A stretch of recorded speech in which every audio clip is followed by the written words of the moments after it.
The Trojan War, a fierce conflict that raged for 10 long years, finally drew to a close. The Greeks emerged victorious, their triumph secured through Odysseus's ingenious strategy of the Trojan horse.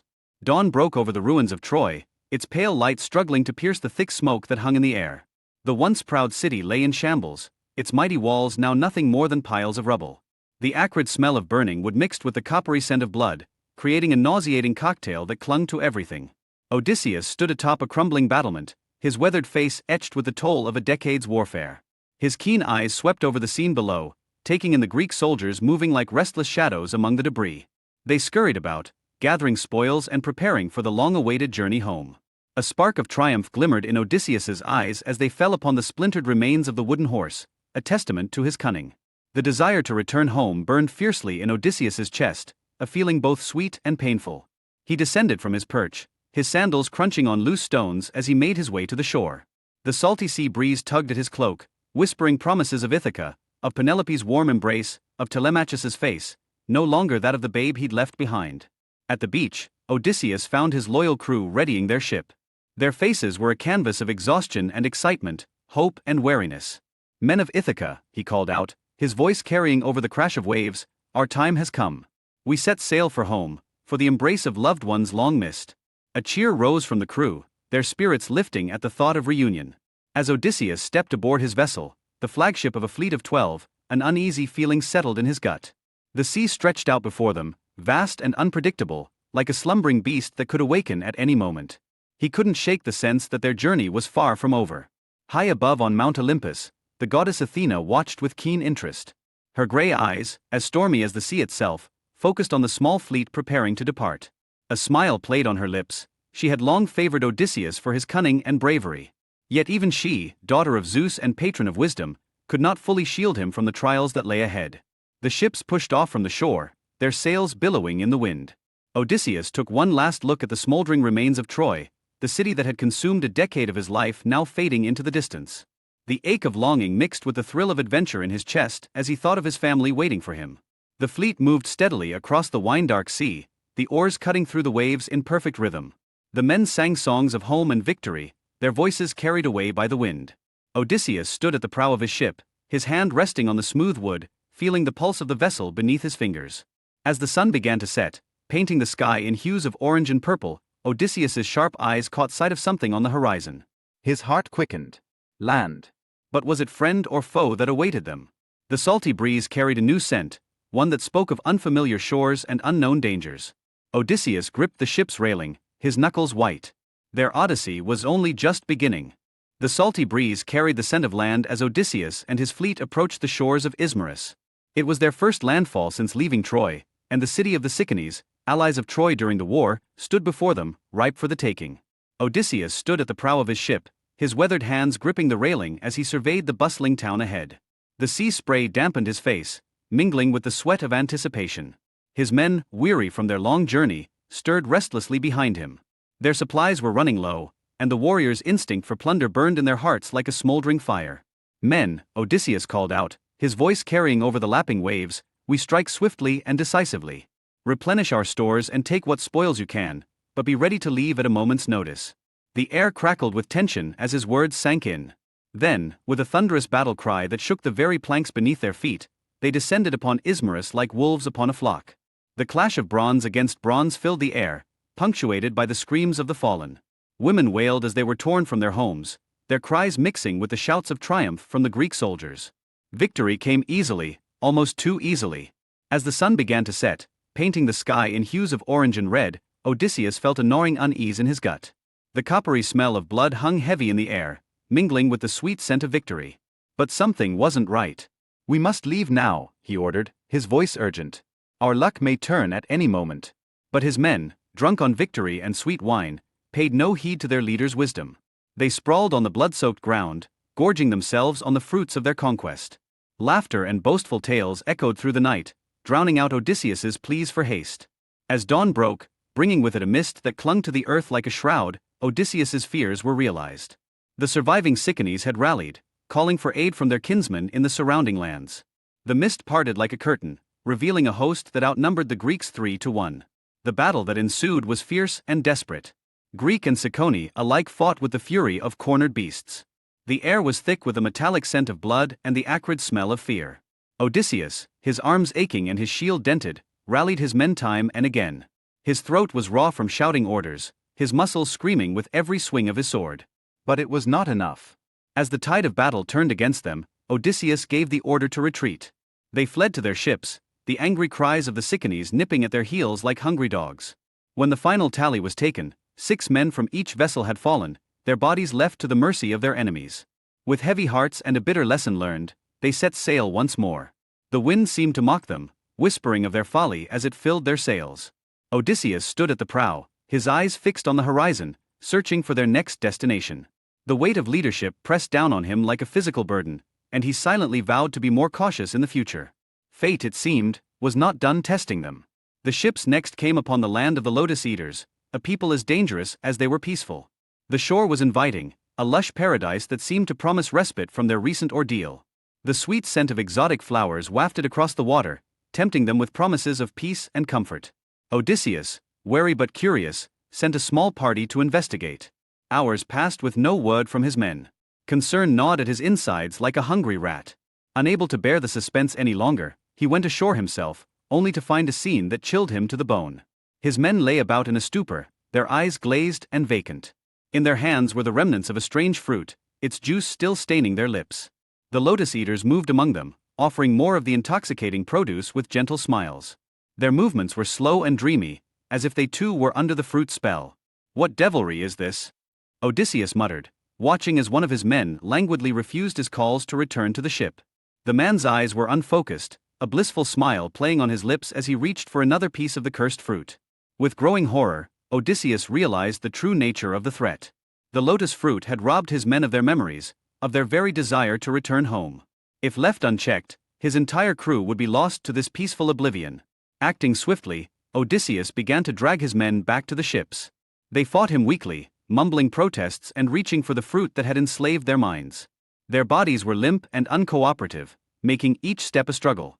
Ignoring their pleas, he bound them to the rowing benches, deaf to their cries as the ships pulled away from the shore. As the island of the Lotus-Eaters faded into the distance, Odysseus stood watch, his heart heavy with the knowledge of how close they had come to losing everything. The journey home, he realized, would be far more perilous than he had ever imagined. The sea stretched out before them, vast and unpredictable, hiding untold dangers beneath its deceptively calm surface. Just as the crew began to settle into the rhythm of their voyage, a dark shape loomed on the horizon. As they drew closer, Odysseus's keen eyes made out the rugged coastline of an unfamiliar land. Massive caves dotted the shoreline, and strange, lumbering figures moved about in the distance. What manner of place is this? Odysseus wondered aloud, his hand instinctively tightening on the hilt of his sword. Little did he know, they were about to encounter a threat unlike any they had faced before. The land of the Cyclopes awaited, and with it, a test that would push Odysseus and his men to their very limits. Odysseus's fleet reached the land of the Cyclopes, a race of lawless, one-eyed giants. Curiosity about these strange inhabitants stirred within the crew, prompting Odysseus to select a small party from his best men to explore a large cave near the shore. The salty sea breeze whipped around them, carrying the tang of adventure and danger. As they approached the looming cavern, its dark mouth yawned wide, a beast ready to swallow them whole. The men's hearts pounded, a thunderous rhythm matching the crash of waves against the rocky shore. Odysseus led the way, his weathered hand gripping his sword hilt. The cave's cool darkness enveloped them, a stark contrast to the sun-baked beach. As their eyes adjusted, the pungent smell of animals and milk assaulted their senses. Stacks of cheese wheels loomed like pale, round ghosts in the gloom. Pens filled with bleeding lambs and kids lined the walls, their cries echoing off the stone. Suddenly, the ground trembled. A massive figure blocked out the light from the entrance, and the men's blood ran cold. The Cyclops Polyphemus, son of Poseidon, had returned with his flock. His single eye, as large as a shield, swept over the intruders. With a deafening rumble that shook loose pebbles from the ceiling, Polyphemus rolled a boulder across the cave's entrance. Odysseus and his men were trapped, mice in a stone box with a monstrous cat. "Who dares enter my home?" Polyphemus bellowed, his voice like thunder in the enclosed space.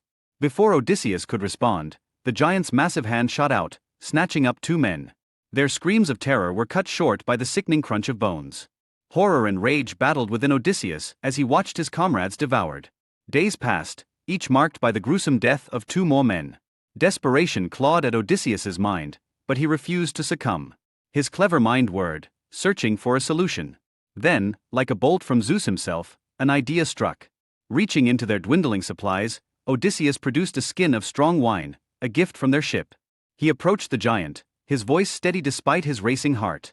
"Great Cyclops," he called out, "I offer you this drink, a token of our hospitality." Polyphemus eyed the wine suspiciously, his massive nostrils flaring at the sweet scent.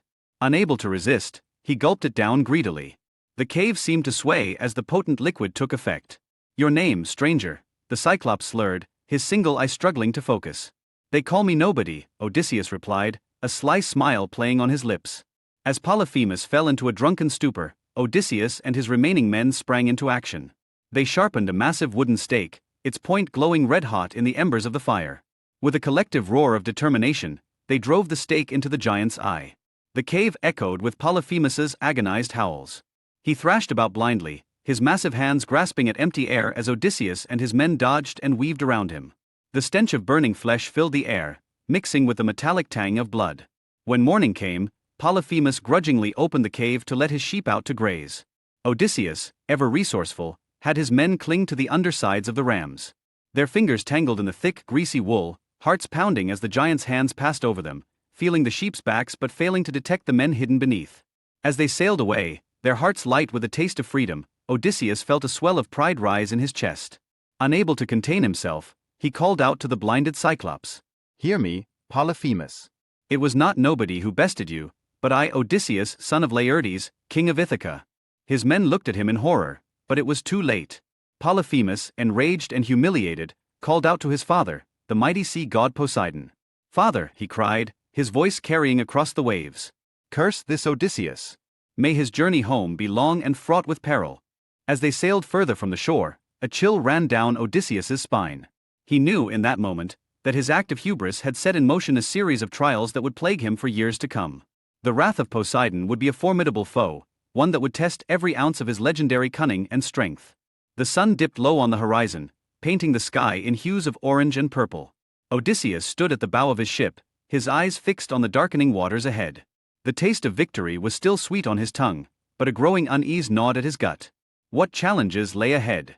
What price would he pay for his moment of pride? As night fell, a strange stillness settled over the sea. The waves, which had been choppy and wild, suddenly calmed.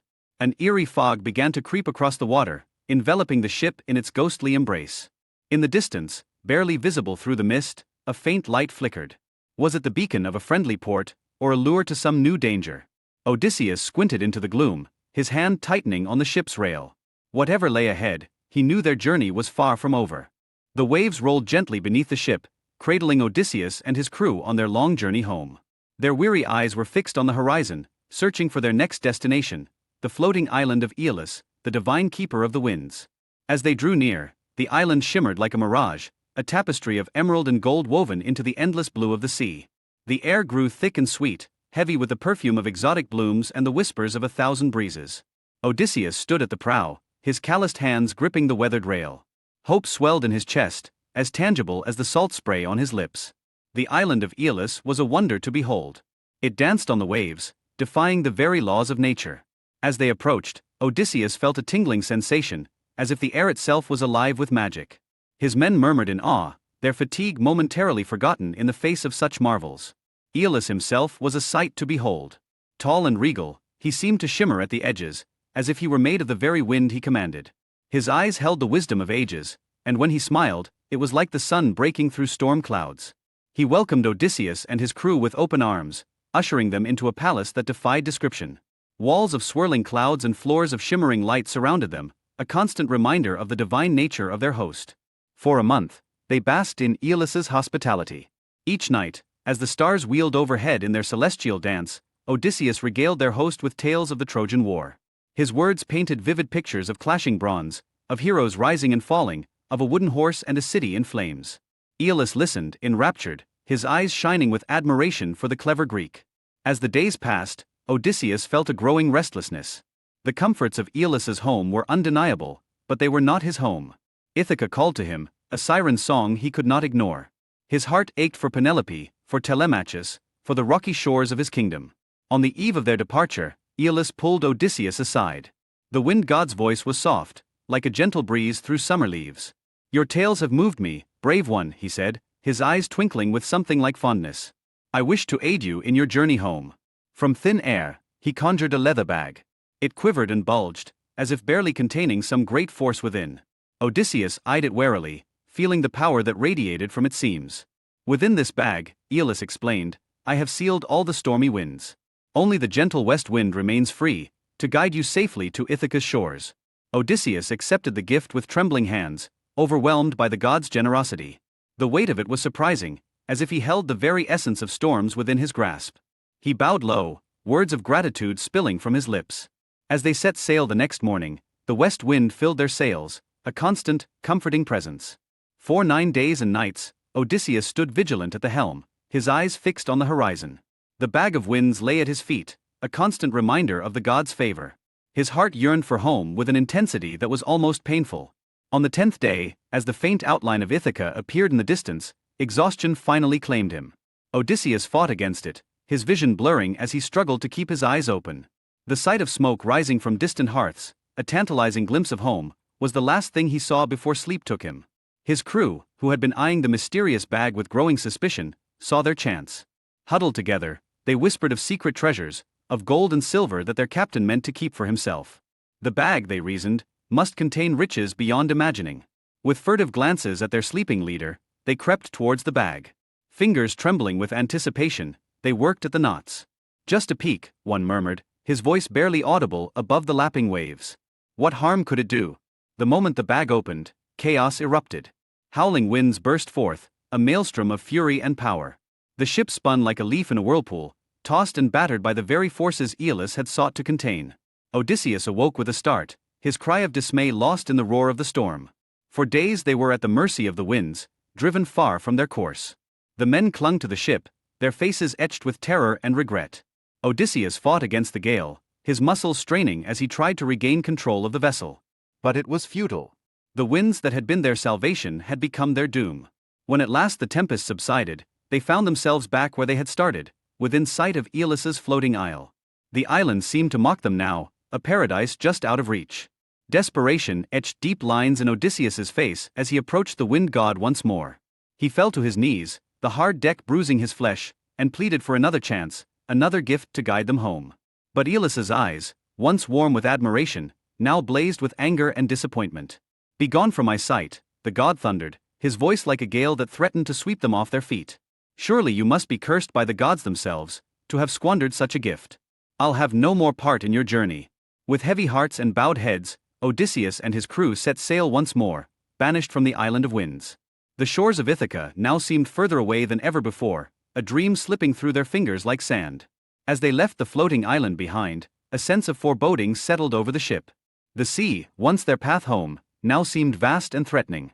Odysseus gripped the rail, his knuckles white, as he stared out at the endless expanse of water. What new challenges awaited them? What monsters or gods would bar their way next? The weight of his men's lives, and the longing for home, pressed down on him like a physical burden. Little did they know, as they sailed into the gathering gloom, that their trials were far from over. The worst was yet to come. Odysseus and his fleet set sail once more, their spirits dampened by their disastrous encounter with Aeolus. For 7 long days, they battled the relentless waves, their hopes dwindling with each passing hour. The salty spray stung their eyes and the constant rocking of the ships left their stomachs churning. Just as despair began to set in, a cry rang out from the crow's nest. "Land ho!" The men rushed to the railings, squinting against the harsh sunlight. There, on the horizon, a dark smudge promised salvation. As they drew closer, Odysseus felt a knot form in his gut. The air grew thick with tension, like the calm before a storm. He gazed at the unfamiliar coastline, its jagged cliffs and dense forests hiding untold dangers. "Be on your guard," Odysseus warned, his voice carrying over the gentle lapping of waves. "We know not what awaits us here." The men nodded, their hands instinctively tightening on their weapons. As they neared the shore, Odysseus's keen eyes spotted a sheltered cove just outside the main harbor. A prickle ran up his spine, an instinct honed by years of warfare and adventure. "We'll anchor here," he declared, gesturing to the cove. "The rest of the fleet can explore the port." As his ship dropped anchor, Odysseus watched the others sail into the harbor. The silence that followed was eerie, broken only by the cry of distant seabirds. Then, without warning, the air filled with terrifying screams. Giant boulders rained down from the cliffs, smashing ships like they were made of twigs. Monstrous figures emerged, towering over the fleeing sailors. The Laestrygonians, a race of cannibal giants, had found their prey. Odysseus watched in horror as his fleet was decimated. The sea turned red with blood, the stench of death carried on the wind. His heart raced, torn between the urge to help and the need to survive. "Row," he bellowed, his voice cracking with desperation. "Row for your lives." They fled, the survivors' wails of grief mingling with the creaking of oars. Days blurred together, a haze of exhaustion and sorrow. Just when it seemed they could go no further, another island loomed before them. As they made landfall on Aeaea, Odysseus divided his remaining men. "We must explore," he said, his voice hoarse from disuse. "But caution is key. Eurylochus, lead one group. I'll take the other." The island was a stark contrast to the horrors they'd left behind. Lush forests filled the air with sweet scents, and exotic birds called from the treetops. Yet even this beauty couldn't ease the weight of their recent losses. Eurylochus and his group ventured deep into the forest, where they stumbled upon a magnificent palace. Smoke curled invitingly from its chimneys, and a woman's melodious singing drifted on the breeze. All but Eurylochus were entranced, eagerly accepting the beautiful Circe's invitation to feast. But as they raised their goblets, Circe revealed her true nature. With a wave of her wand, the men were transformed into pigs, their human cries turning to helpless squeals.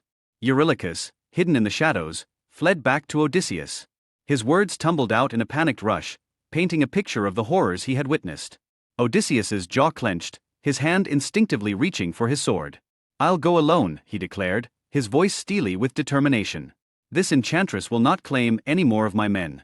As he made his way through the forest, the god Hermes appeared in a shimmer of golden light. "Take this," the divine messenger said, pressing a small plant into Odysseus's hand. "It's called moly. It will protect you from Circe's spells." Armed with this magical defense, Odysseus strode into Circe's palace. The enchantress's eyes widened in surprise as her magic failed to affect him. In that moment, her hostility melted into admiration. With sword at her throat, Odysseus demanded she return his men to human form. Impressed by his bravery and drawn to his cleverness, Circe complied. "Stay," she implored, her voice as sweet as honey. "You and your men need rest. Let me make amends." Days turned to weeks, and weeks to months. Under Circe's care, the men regained their strength. For Odysseus, this time became more than mere recovery. He found himself drawn to Circe's wit and power, their conversations stretching long into the night. A year passed in this manner, the pain of their past adventures fading like a distant dream. Yet even as they enjoyed this respite, the call of home lingered always at the edges of their minds. As the sun set on another day in paradise, Odysseus stood on the balcony of Circe's palace, gazing out at the sea. The warm breeze carried the scent of exotic flowers, but beneath it, he caught a whiff of salt air. His heart ached with a sudden fierce longing for Ithaca. Behind him, he heard the soft padding of feet. Circe's arms wrapped around him, her breath warm on his neck. "What troubles you, my love?" she whispered. Odysseus turned, meeting her eyes. In their depths, he saw the comfort and passion of the past year. But he also saw the years stretching ahead, endless days of ease that would slowly drain his spirit. He began, but the words caught in his throat. How could he explain the restlessness that gnawed at him, the call of adventure that sang in his blood? Circe's smile faltered, a flicker of understanding passing across her face. She opened her mouth to speak, but before she could, a commotion erupted from the courtyard below. Odysseus rushed to the railing, his heart pounding. There, gathered in the fading light, were his men. Their faces were set with determination, their eyes blazing with a fire he hadn't seen in months. "My lord Odysseus," one called out. "We must speak with you." As Odysseus looked down at his crew, then back at Circe, he felt the weight of two worlds pulling him apart. The choice before him loomed large, threatening to tear him in two. The peaceful life he had found with Circe, or the perilous journey home to Ithaca and his waiting family. Which path would he choose? The year on Aeaea was drawing to a close. Odysseus's men, growing restless with each passing day, felt the burning desire to return home intensify within their hearts. The salty breeze carried whispers of discontent as the crew approached their leader. Odysseus stood at the shore, his weathered face etched with lines of worry and longing. The weight of their journey hung heavy on his broad shoulders as he turned to face his men. "We understand, brothers," Odysseus said, his voice low and gravelly. "The call of home echoes in my own heart as well." With determination in his step, Odysseus sought out Circe, the enchantress who had been both their captor and host. He found her in her garden, surrounded by a riot of colorful flowers and strange, twisting vines. Her eyes, deep and mysterious as the sea itself, met his gaze. "To find your way back to Ithaca," Circe said, her voice like honey and smoke intertwined, "you must brave a journey few mortals dare. Seek the underworld, Odysseus, and consult the spirit of Tiresias, the blind prophet." A chill ran down Odysseus's spine, his skin prickling with goosebumps. The underworld, the realm of the dead. For a moment, doubt clouded his mind. But then, unbidden, images of Penelope's smile and Telemachus's laughter flashed before his eyes. For them, he would face any challenge. Circe provided meticulous instructions, her words painting a vivid map of the perilous voyage ahead. As she spoke of rituals to summon the dead, her voice dropped to a whisper, as if the very walls might overhear and steal away their secrets. With heavy hearts and determination burning in their eyes, Odysseus and his crew set sail. The wind whipped at their faces, tasting of salt and adventure. They journeyed to the edge of the world, where the veil between life and death grew thin as gossamer.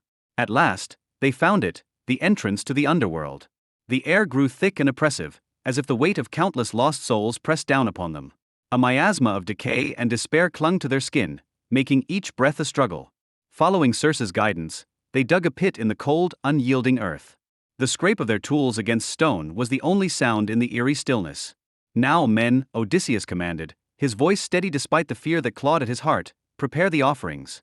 They poured libations into the pit. Milk white as bleached bone, honey golden as the sun they feared they might never see again, wine red as freshly spilled blood, and water clear as a grieving widow's tears. The scent of sacrifice filled the air as they slaughtered animals, their blood seeping into the hungry earth with a sickening gurgle.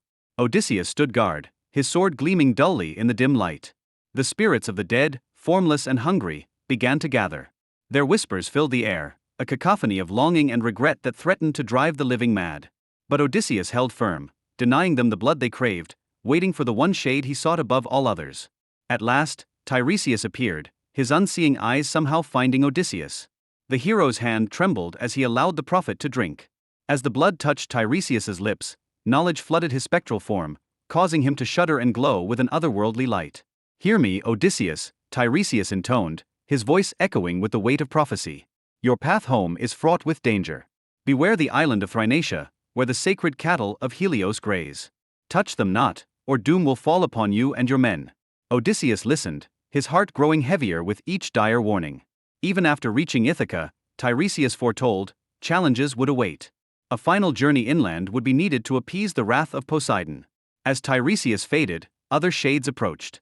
Great heroes of the past, Achilles, his golden armor now dull as tarnished brass in death, Agamemnon, bearing the gaping wounds of his betrayal. Their stories of life after death chilled Odysseus to his core, each tale a stark reminder of mortality's cruel grasp. Then, a familiar presence. Odysseus's breath caught in his throat as he beheld the shade of his mother, Anticlea. Tears stung his eyes as he reached for her, only for his hands to pass through her form like mist, leaving behind a bone-deep coldness. "Mother," he choked out, his voice thick with emotion, "tell me of home. Of Penelope, of Telemachus." Anticle's voice was soft, tinged with sorrow and pride. She spoke of Penelope, steadfast and true, fending off a horde of suitors with cunning to match Odysseus's own. Of Telemachus, no longer a babe but a young man, growing strong in his father's absence, his eyes scanning the horizon each day for a glimpse of his father's ship. As the last echoes of his mother's words faded, Odysseus felt a renewed fire in his heart. The weight of all he had learned in the underworld settled upon him, not as a burden, but as fuel for the journey ahead. No matter the obstacles, no matter the cost, he would find his way home. For Penelope, for Telemachus, for Ithaca, he would face any trial, brave any danger. With newfound resolve, Odysseus gathered his men. Their faces were pale, haunted by what they had witnessed in this realm of shadows. But in their eyes, he saw a reflection of his own determination. They would face whatever trials lay ahead together.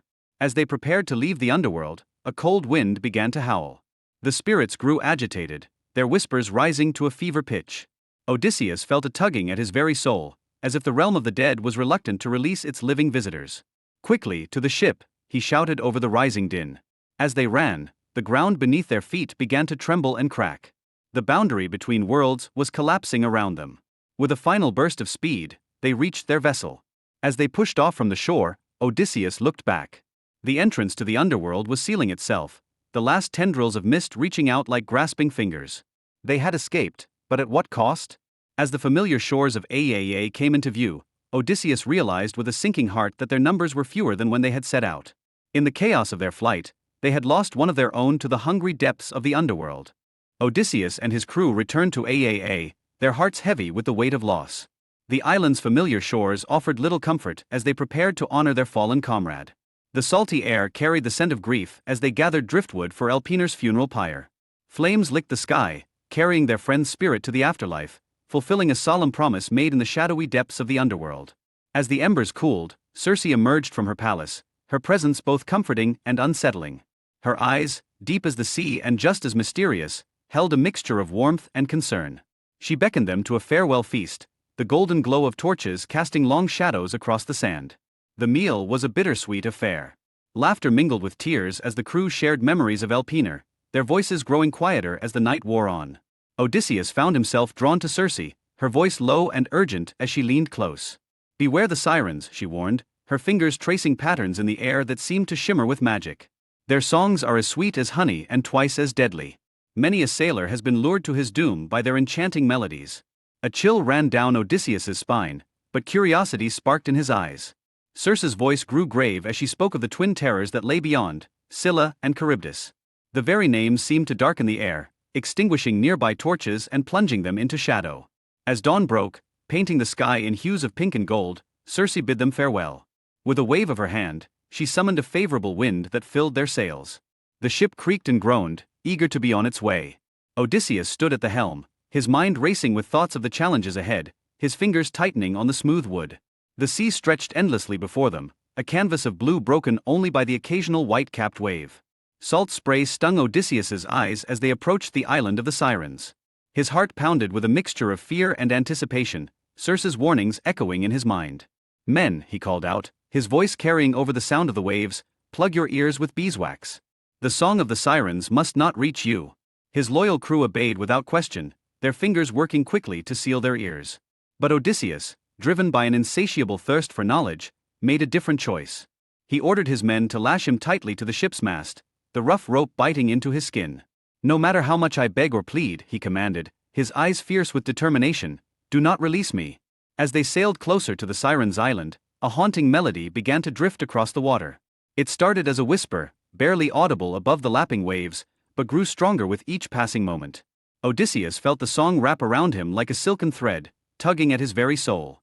The Sirens' voices promised knowledge beyond imagining, secrets of the earth, the sea, and the heavens.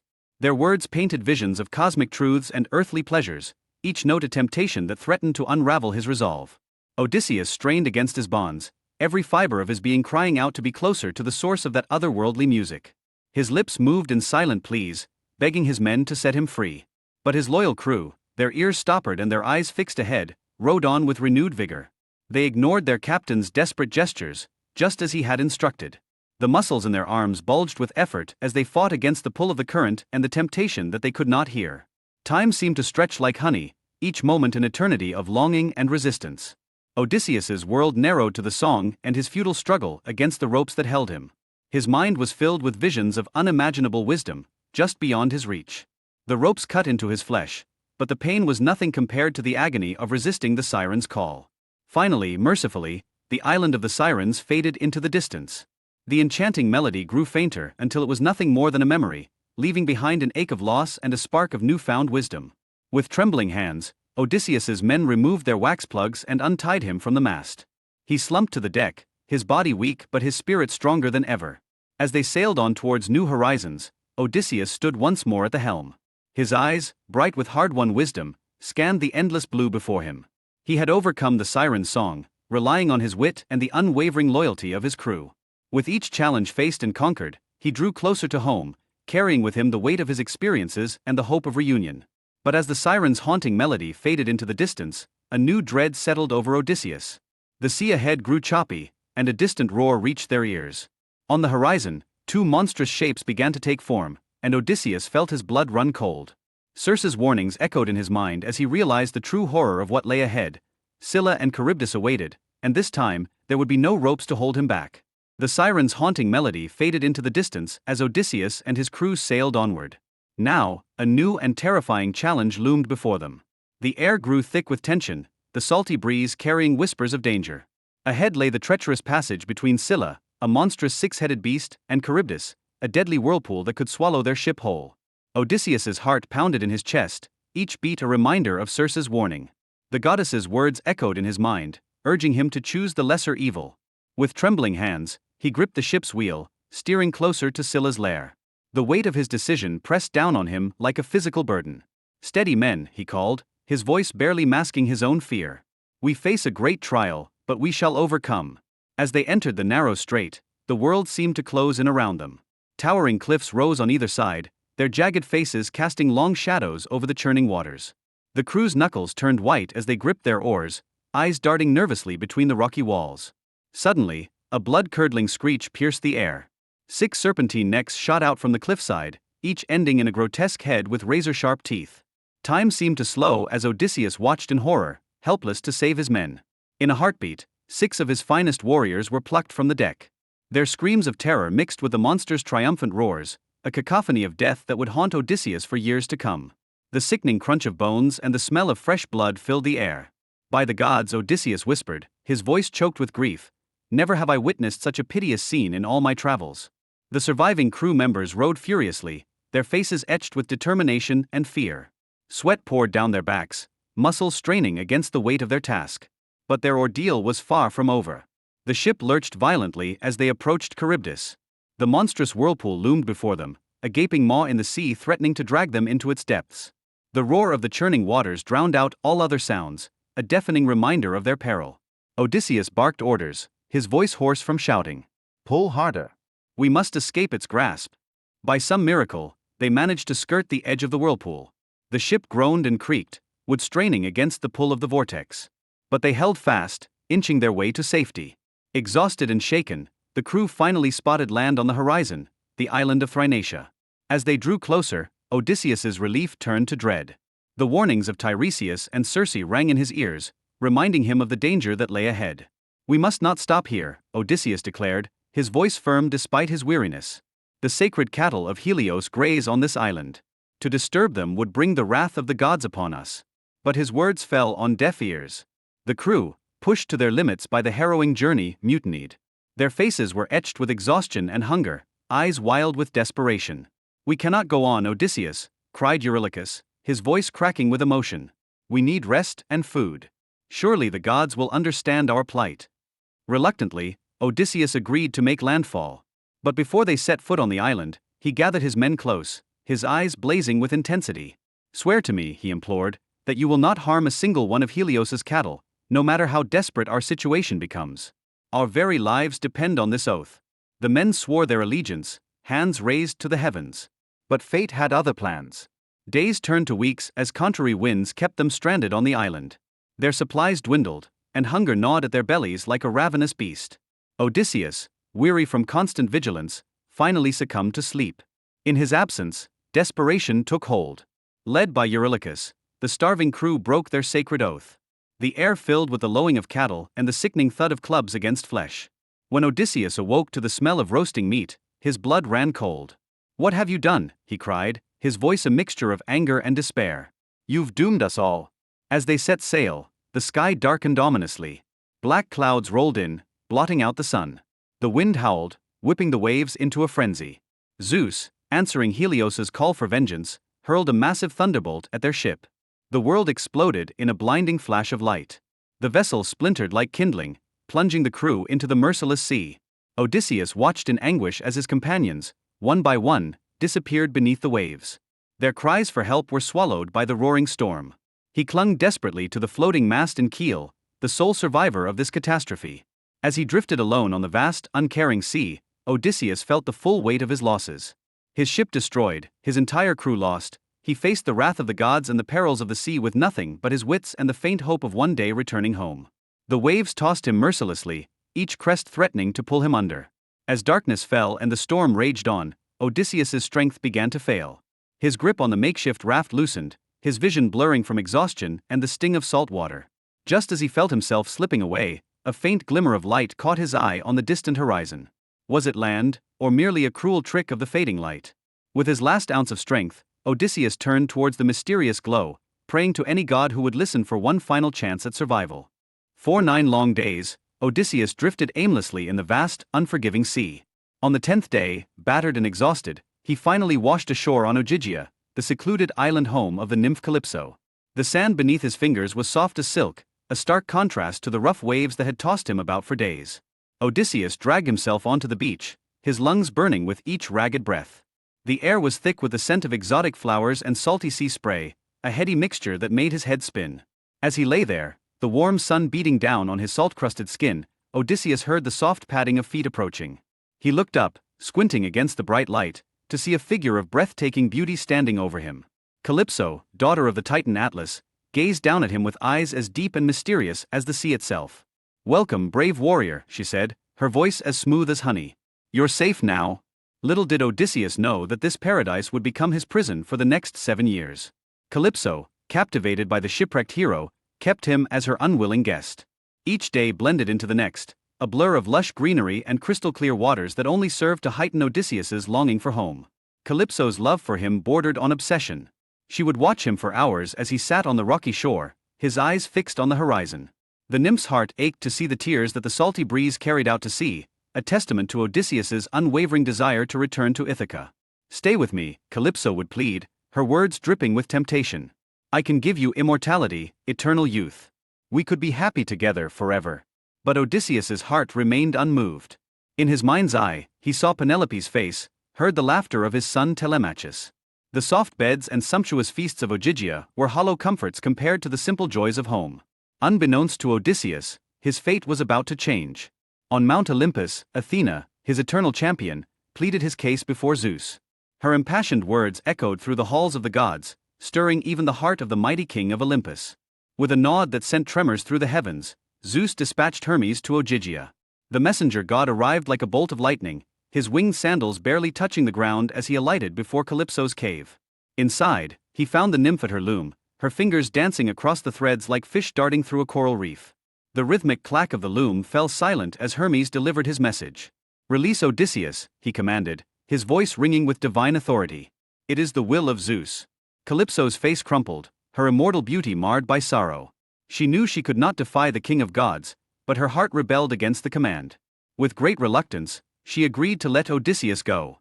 The days that followed were a flurry of activity. Calypso helped Odysseus build a sturdy raft, her nimble fingers working alongside his calloused hands. As she provided him with supplies for his journey, her touch lingered, trying to memorize the feel of him before he slipped away forever. The day of departure arrived, bringing with it a sky as gray as Calypso's mood. Odysseus stood on the shore, the raft bobbing gently in the waves behind him. The nymph's eyes shimmered with unshed tears as she bid him farewell, her voice barely a whisper above the lapping waves. "May the winds be kind to you, Odysseus," she said, her heart breaking with each word. "I hope you find the home you've longed for all these years." As Odysseus set sail, the wind filled his makeshift sail, carrying him away from Ogygia and towards his long-awaited homecoming. But the sea, ever fickle, had other plans. Poseidon, still nursing his grudge over the blinding of his son Polyphemus, spotted Odysseus on the open water. With a roar that shook the very foundations of the earth, Poseidon summoned a storm of terrifying proportions. The sky darkened as if night had fallen at midday, and waves rose like mountains, threatening to swallow Odysseus whole. His raft, so lovingly crafted, splintered beneath the onslaught, leaving the hero at the mercy of the raging sea. For 2 days and nights, Odysseus swam, his muscles screaming in protest, his lungs burning with each desperate breath. The taste of salt was constant in his mouth, and his eyes stung from the relentless spray. Just as all hope seemed lost, a glimmer of light pierced through the darkness. The sea goddess Aeaea appeared before him, radiant and merciful.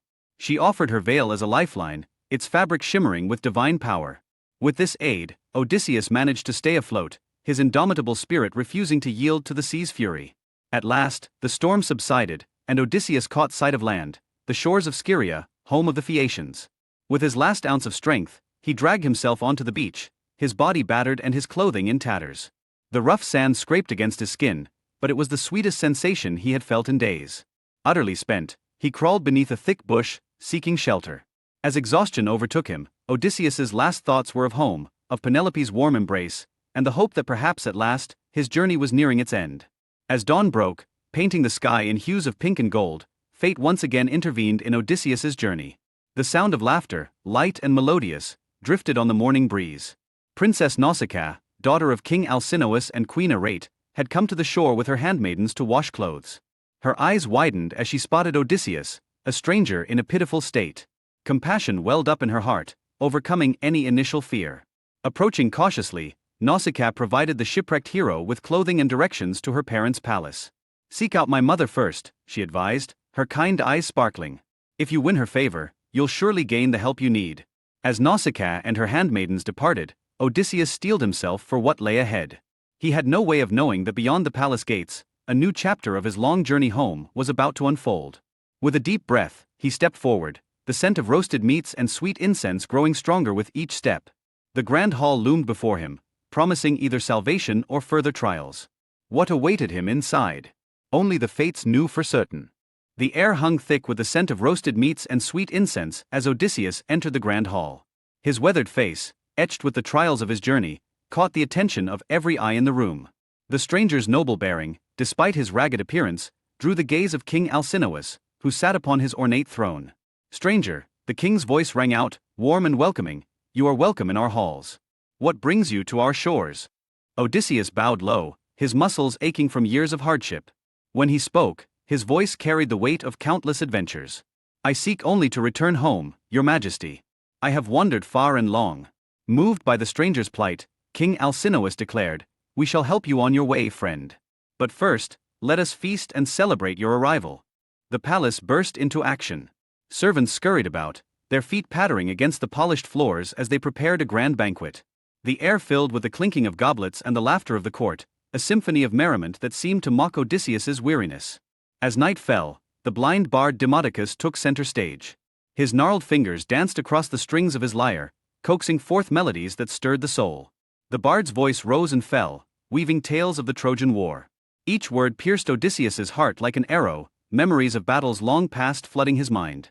Tears welled in his eyes, trickling down his cheeks as he relived the triumphs and sorrows of those fateful days. The taste of salt on his lips reminded him of the endless seas he had crossed, the friends he had lost, the home that seemed forever out of reach. King Alcinous leaned forward, curiosity gleaming in his eyes. "Tell us, friend, why do these tales move you so?" In that moment, like a dam breaking, Odysseus's true identity spilled forth. His voice, once hesitant, now rang with the power of a seasoned storyteller as he began to recount his epic journey. "I am Odysseus, son of Laertes, and this is my tale." For hours, the Phaeacian court sat spellbound as Odysseus spun his yarn. He spoke of the fierce Cicones, their war cries still echoing in his ears. He told of the allure of the Lotus-Eaters, their sweet poison nearly robbing him of his desire for home. His voice trembled as he recounted his terrifying encounter with the Cyclops Polyphemus. The listeners could almost smell the dank air of the cave, feel the rough wool of the sheep they clung to for escape. Odysseus's tale wove on, through encounters with Aeolus and his fateful gift of winds, past the man-eating Laestrygonians whose very name sent shivers down spines. The enchantress Circe came to life in his words, her beauty as dangerous as it was alluring. As he described his journey to the Underworld, the faces of the dead seemed to materialize in the shadowy corners of the hall. The haunting song of the Sirens echoed through the room, followed by the heart-stopping terror of navigating between Scylla and Charybdis. Dawn broke as Odysseus concluded his tale with his time on Calypso's island, his longing for home palpable in every word. The Phaeacians, moved beyond measure by his incredible Odyssey, showered him with gifts. Their promise of safe passage home rang in his ears as he finally succumbed to exhaustion. True to their word, the Phaeacians delivered the sleeping hero to Ithaca's shores, laying him gently on the sand alongside his newfound treasures. As Odysseus stirred, confusion clouded his eyes. The familiar landscape of his homeland was shrouded in mist, a clever trick by Athena to keep him safe. The goddess appeared before him, her eyes twinkling with divine mischief. With a wave of her hand, she transformed the great hero into a wizened old beggar. "This disguise will protect you from the suitors who plague your home," she explained, her voice both stern and kind. Guided by Athena's wisdom, Odysseus sought out the loyal swineherd Eumaeus. The old man's weathered face lit up at the sight of a visitor, unaware that his beloved master stood before him. As they shared a simple meal of bread and wine, Eumaeus poured out the troubles that had befallen Ithaca in Odysseus's absence. Meanwhile, Athena's divine presence graced the halls of Sparta, where she found Telemachus. The goddess gently guided the young prince back to Ithaca, knowing the time had come for father and son to be reunited. In the humble surroundings of Eumaeus' hut, Odysseus's heart swelled as he laid eyes on his son, now a man grown. Unable to contain himself any longer, he shed his beggar's disguise, revealing his true identity to an awestruck Telemachus. Tears of joy streamed down their faces as father and son embraced, years of separation melting away in an instant. As the emotions of their reunion settled, a steely determination took hold. Together, they began to weave a plan, their voices low and urgent as they plotted their revenge against the suitors who had brought such strife to their home. As night fell, Odysseus steeled himself for the task ahead. With Athena's magic once again disguising him as a beggar, he prepared to enter his own palace. His heart raced, a mix of anticipation and dread coursing through his veins. What awaited him beyond those familiar walls? Would he find the strength to reclaim his throne, or would the suitors' arrogance prove too much to overcome? With a deep breath, Odysseus stepped forward, ready to face whatever challenges lay ahead in the place he once called home.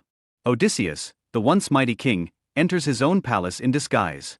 His regal bearing is hidden beneath the ragged clothes of an old beggar, subjecting him to mockery and abuse from the arrogant suitors who have taken over his home. The great hall, once a symbol of Ithacan hospitality, now reeks of stale wine and overcooked meat. Raucous laughter bounces off stone walls, each guffaw a dagger to Odysseus's heart. He shuffles through the crowd, his weathered hands trembling, not from age, but from barely contained rage. His eyes, sharp as a hawk's, dart from face to face, searching for a hint of loyalty amidst the sea of betrayal. A feeble whimper cuts through the cacophony, drawing Odysseus's attention to a corner.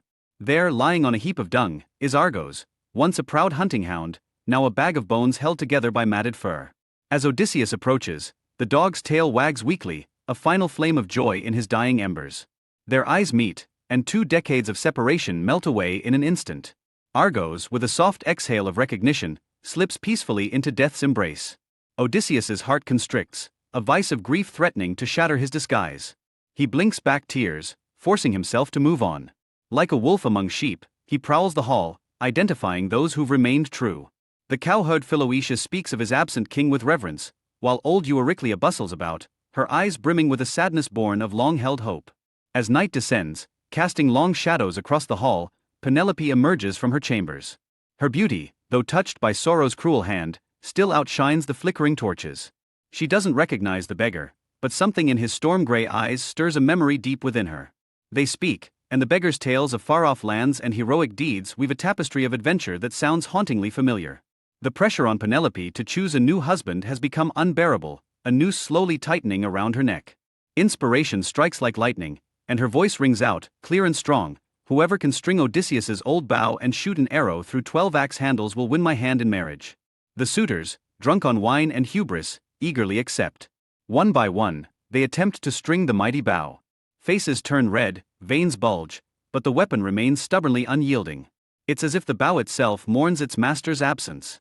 As the last suitor fails, the beggar steps forward. "May I try?" he asks, his voice barely above a whisper. The hall erupts in cruel laughter, insults raining down like hailstones. But Penelope, her heart stirring with an emotion she can't name, nods her assent. Telemachus, sensing a shift in the air, supports the beggar's request. A hush falls over the crowd as the old man takes the bow. His gnarled hands caress the smooth wood, reuniting with an old friend.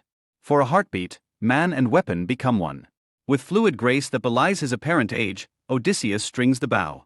The twang of the string echoes like thunder in the silent room. Before anyone can react, an arrow flies true, threading its way through all 12 axe handles. The impossible feat accomplished, Odysseus stands tall, his disguise falling away like a snake shedding its skin. "I am Odysseus," he roars, his voice shaking the very foundations of the palace, "return to reclaim what is mine." Chaos erupts. Telemachus and the loyal servants rush to their king's side. The suitors, caught off guard, scramble for weapons. But Odysseus, fueled by 20 years of pent-up rage, is unstoppable. Arrows fly from his bow like angry wasps, each finding its mark with deadly precision. Athena, invisible to mortal eyes, joins the fray. She deflects the suitors' spears and fills Odysseus with divine strength. The battle becomes a whirlwind of blood and fury, the floor slick with the life of the fallen.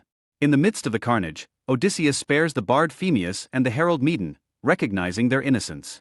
But for the disloyal servant girls who had consorted with the suitors, there is no mercy. Their betrayal is punished swiftly, their screams cut short by the singing of the bow.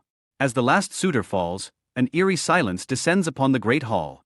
The air is thick with the metallic scent of blood and the acrid smell of fear.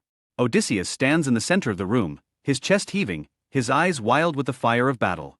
He surveys the scene, taking in the carnage that marks his reclamation of home and throne. With grim determination, Odysseus orders the cleansing of the hall. As the blood is washed away, so too are the last vestiges of the suitors' reign. The great hall, once a symbol of usurpation and excess, is restored to its former glory. But as the dust settles and the adrenaline fades, a new challenge looms. Odysseus turns towards the stairs leading to Penelope's chambers, his heart pounding. After 20 years of separation, war, and struggle, will she recognize the man beneath the blood and grime? As he takes the first step, the weight of uncertainty threatens to crush him. What if the woman he's fought so hard to return to has changed beyond recognition? What if the love they once shared has withered in his absence? With each step, the distance between them shrinks, but the chasm of time yawns wide. Odysseus reaches for the door handle, his hand trembling not from the exertion of battle, but from the fear of what lies beyond. He takes a deep breath, steeling himself for the most important moment of his life. The door creaks open, and the suitors lay defeated, their lifeless bodies scattered across the blood-stained floor. Odysseus, battle-worn and weary, stood victorious amidst the carnage, ready to reveal himself to his beloved Penelope after 20 long years apart. The great hall, once filled with the raucous laughter of unwelcome guests, now echoed with an eerie silence. The air hung heavy with the metallic scent of blood and the acrid smell of fear. Odysseus's heart pounded in his chest, a mix of exhaustion and anticipation coursing through his veins. As he made his way through the carnage, his sandals sticking to the blood-slicked floor, Odysseus's mind raced. How would Penelope react? Would she recognize him after all these years? The weight of 2 decades apart pressed down on him like a physical burden. Finally, he stood before her. Penelope's eyes widened, a storm of emotions playing across her face. Hope, disbelief, and caution warred within her. She took a hesitant step forward, her hand reaching out but stopping short of touching him. "My love," Odysseus breathed, his voice rough with emotion. "It's me. "I've returned to you." The words hung in the air between them, fragile as spun glass. Penelope's heart raced, her breath coming in short, sharp gasps. She wanted so desperately to believe, but years of disappointment had taught her caution. Her eyes searched his, seeking the familiar spark she had longed for all these years. With a voice that trembled slightly, she turned to Euryclea, her trusted maid. "Move our marriage bed to the other room," she said, her tone measured and deliberate, "so our guest may rest comfortably." The request fell like a thunderbolt in the quiet room. Odysseus's brow furrowed, a storm brewing in his eyes. "Move our bed," he growled, his voice rising with each word. "Impossible. "I built that bed with my own hands, carving it from an ancient olive tree. Its roots run deep into the earth. No man could move it." His outburst, filled with intimate knowledge only the true Odysseus could possess, shattered Penelope's last doubts. Tears welled in her eyes, spilling over and coursing down her cheeks. With a cry that was half sob, half laugh, she flung herself into his arms. They clung to each other, 2 weathered ships finally finding harbor after a tempestuous journey. Odysseus buried his face in Penelope's hair, inhaling the familiar scent of home. Her body shook with sobs of joy and relief, her fingers digging into his back as if afraid he might disappear. As night fell, they retreated to their private chambers. The soft glow of oil lamps cast dancing shadows on the walls as they shared their tales. Odysseus spoke of his harrowing adventures, battles with mythical creatures, the temptations of goddesses, and the perils of the wine-dark sea. Penelope, in turn, recounted her unwavering faithfulness, the clever ruse of the shroud, and the daily struggle to keep hope alive. With each word, each tender touch, the years apart seemed to melt away. Yet there was a bittersweet undercurrent to their reunion, an awareness of the time lost and the challenges that still lay ahead. As dawn's rosy fingers crept across the sky, Odysseus knew there was one more reunion he must face. With a heavy heart, he set out to find his aging father, Laertes. The path to Laertes' humble dwelling wound through sun-dappled olive groves. The peaceful beauty of the morning stood in stark contrast to the turmoil in Odysseus's heart. As he walked, memories of his childhood flooded back, days spent learning the art of tending the trees under his father's watchful eye. At last, he caught sight of a stooped figure tending to a small patch of earth. Odysseus's breath caught in his throat. This ragged, weathered man bore little resemblance to the proud father he remembered. Time and grief had taken their toll. Disguising his voice, Odysseus approached. "Good day, old man," he called out, his heart aching with every word. "Might you know of Odysseus, son of Laertes? I've heard tell he's returned to Ithaca." Laertes' weathered hands stilled, trembling slightly. He looked up, squinting against the morning sun. "Odysseus," he whispered, hope and pain mingling in his voice. "My son. Lost to me these many years." Unable to bear his father's anguish any longer, Odysseus revealed himself. "Father, it's me," he said, his voice cracking with emotion. "I'm home." To prove his identity, he recounted cherished memories of his childhood and showed the scar on his leg, a testament to their shared past. Laertes' eyes widened in recognition, and he embraced his son with surprising strength. Tears flowed freely as father and son were reunited at last. The olive grove seemed to come alive around them, leaves rustling in a gentle breeze as if nature itself was celebrating their reunion. But their joy was short-lived. Word of the suitors' demise spread like wildfire through Ithaca. Eupeithes, father of the slain Antinous, rallied the families of the fallen, their hearts burning for vengeance. The air crackled with tension as the two factions faced off in the town square. On one side stood Odysseus and his loyal supporters, their faces grim but determined. Opposite them, the grief-stricken relatives of the suitors clamored for blood. Swords glinted in the sunlight, and angry voices rose like a gathering storm. Just as blood seemed ready to spill once more, a commanding voice cut through the chaos. "Enough!" All eyes turned to see the figure of Mentor striding towards them. But it was not Mentor at all, it was Athena herself, her divine presence radiating power and wisdom. The goddess's arrival brought a hush over the crowd. Even the most enraged among them felt a sense of awe in her presence. With words as sharp as any blade, Athena brokered peace between the warring parties. She wove a tapestry of understanding, reminding all of the futility of further bloodshed and the importance of unity for Ithaca's future. "Look at what vengeance has wrought," she proclaimed, her voice carrying to every corner of the square. "Has not enough blood been spilled? It is time to rebuild, to heal the wounds that have torn this land apart." Under her divine influence, weapons were lowered, and grudging handshakes were exchanged. The goddess's decree rang out across the land. Odysseus would rule as the rightful king of Ithaca, his throne secure and his legendary status cemented in the annals of history. As the sun set on this tumultuous day, Odysseus stood tall atop the steps of the palace. Penelope stood by his side, her hand clasped firmly in his. Telemachus, their son, stood proud and strong, a testament to the man he had become in his father's absence. Even old Laertes had found new strength, standing straighter than he had in years. Odysseus gazed out over his kingdom, taking in the familiar sights and sounds of home. The salty breeze from the sea, the distant bleating of sheep, the laughter of children in the streets, all of it washed over him like a soothing balm. His long and perilous Odyssey had finally come to an end. The hero had returned home, not just in body, but in spirit, ready to lead his people into a new era of prosperity and harmony. As night fell and the first stars appeared in the sky, Odysseus offered a silent prayer of thanks to the gods who had guided him home. The legend of Odysseus, the man of twists and turns, would be told for generations to come. But for now, he was simply a man, a husband, a father, a son, finally at peace in the place he loved most. The Odyssey was over, the journey home had ended.